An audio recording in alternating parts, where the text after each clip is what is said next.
Alright guys, good evening and welcome back to my channel guys. Ayan, another episode na naman tayo. Sa wakas, makakadive na rin guys. Ito, luminaw na. Tara, subukan natin. Let's go! Alright guys, diretso na tayo dito sa spot guys. Ayan, kalmado yung dagat ngayon. And hopefully may mga good size ngayon. And let's go! At ito pala yung mga bumungad sa atin guys, mga tuyom guys. Ang daming tuyom, parang masarap ito apakan guys And so here we go guys, dito na tayo sa may mga bato-bato na part guys.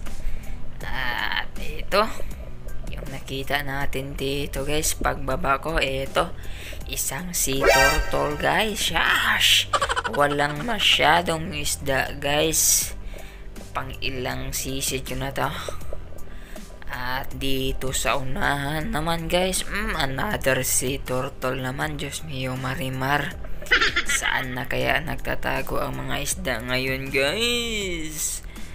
Ayan, maliwanag kasi ang buwan ngayon, kaya ayan, medyo madalang talaga guys. At ito sana tandan ka, so maliit pa, hindi pa pwede guys, alanganin pa.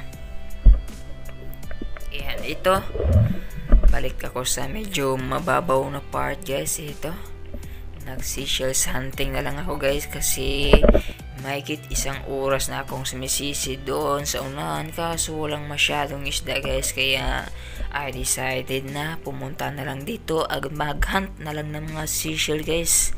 At dito may isda ako nakita, isang ipos-ipos. Kinuha ko na guys, kahit hindi masyadong may kalakihan guys. Idagdag na natin to sa ating Titanic guys, pang sabaw na lang guys. To guys, at least may pangdagdag tayo sa mga seashells para pang sabaw guys. At ito, another seashell guys, tagmanok, matik. Dito na tayo sa part na may mga tagmanok guys.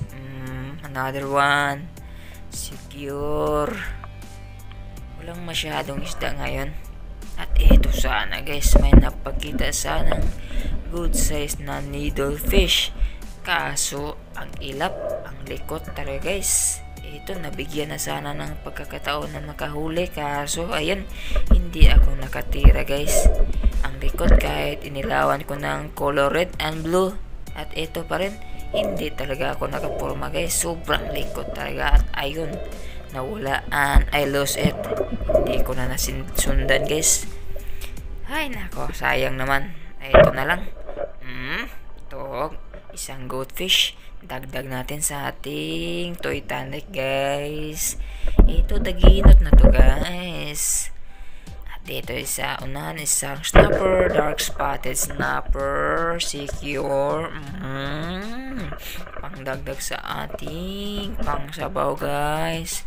Matik yan. At least meron tayong nakuwang isda kahit hindi masyadong malaki. At dito sa unahan, ayan, syempre tagmanok. Shash! Ang sarap nito guys, mayaman sa protein. At ito pa, isa, dalawa, at tatlo guys, makatabi lang. Ito, buti na lang may mga seashells tayo dito. At ito, isang cable, dagdag natin to. Matik yan. As long as pwede pang sabaw, secure na, pwede pang ulam, matik yan, kunin na yan. Masyadong madalang isda, kaya eto mga seashells yung pagtitripan natin guys. At ayan, ilang minuto, ahon na agad guys. And so, eto lang yung huli natin guys, yung mga blessings natin for tonight's episode guys. Ayan, walang masyadong isda, pero yung mga seashell medyo nakarami na rin. Ayos na rin to guys. Shash! Better luck next time guys. And that's all for this episode guys. Thank you for watching and see you next episode. Kaunti lang at maikli lang yung video natin.